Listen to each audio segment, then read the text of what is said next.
Mais d'abord, le journal de 8h sur Europe 1. Thomas Schnell. Bonjour Thomas. Bonjour Dimitri, bonjour à tous. C'est une mesure inédite depuis la fin de la guerre et l'indépendance de l'Algérie. Alger ordonne l'expulsion de 12 agents de l'ambassade de France.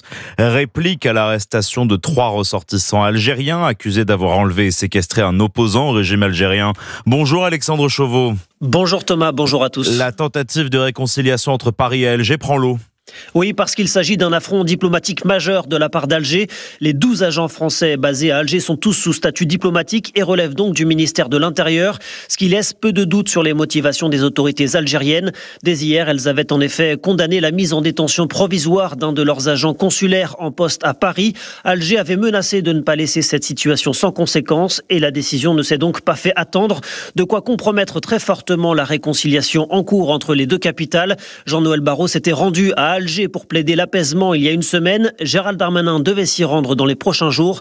Déplacement plus que compromis donc après ce dernier rebondissement qui menace aussi et surtout de retarder la sortie de prison de Boualem-Sansal, alors que vendredi dernier encore, Emmanuel Macron se disait confiant quant à sa libération. D'ailleurs Alexandre, ce matin le Quai d'Orsay a réagi. Oui, Paris évoque une réponse injustifiée. Je demande aux autorités algériennes de renoncer à ces mesures d'expulsion, réagit Jean-Noël Barrot. Si la décision était maintenue, nous n'aurons d'autre choix que d'y répondre immédiatement, affirme le patron du Quai d'Orsay.